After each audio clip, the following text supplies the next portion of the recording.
Well, if you are someone who is tracking your taxes and paying them and also tracking digitalization as far as India's economy is concerned, this latest report by Deloitte India on tracking transforming taxation really and how digitalization is going to transform taxation in India 2.0 is very, very crucial for you to, of course, not only read and understand, but also, the changes it will implement. And some of them, remember, could be game changers at large for India's economy. So I'm joined by the partners at Deloitte India. I'm joined by Mr. Rohinton Sidhwa. Thank you for your time. Mr. Prathin Kumar, thank you for your time.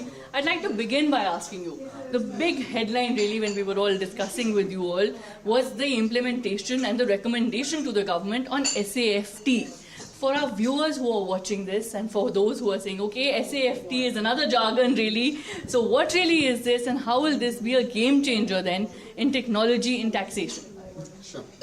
So SAFT is Standard Audit File for Tax. So it's an OECD construct which talks about transactional data moving to the tax authorities on a real-time basis so that it eases the pain of taxpayers of filing data in a particular manner after a period of time, etc. So it's real time literally that the data moves to the tax authorities and the tax authorities to audit that data digitally, electronically.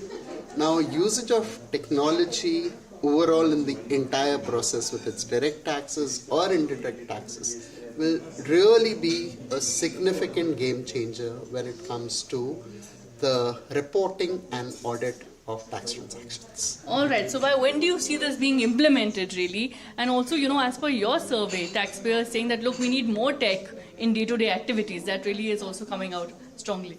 So I think it's a moving target. So we, over the last 15 years, the tax department really began their journey of implementing technology in returns. It's actually started with TDS. And over a period of time, now it's moved to income tax returns as well.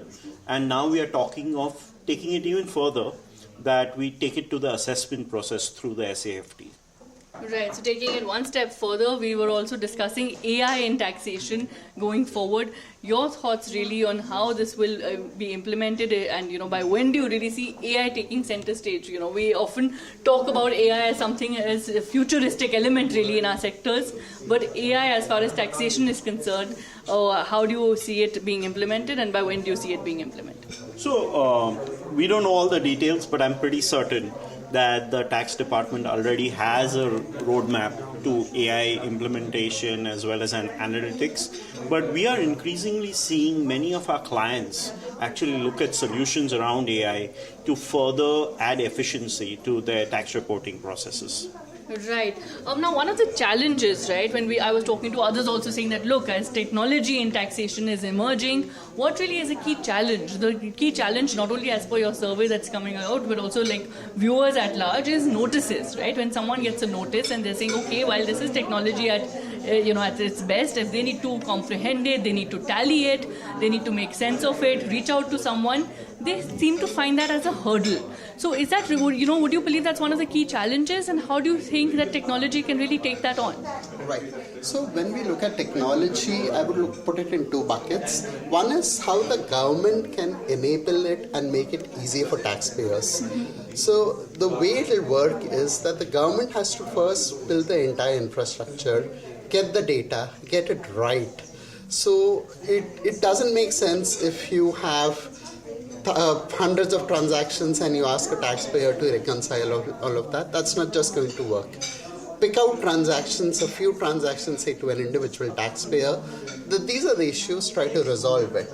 A taxpayer will then be able to focus on those key aspects and then pull out the relevant information. Of course, if it's a larger taxpayer, a corporate, for example, it will use tech at its own end to do that reconciliation. Mm-hmm. So I think first the government has to be the enabler, mm-hmm. and then the larger the organization will then have to use tech at their end to ensure that the entire process is seamless.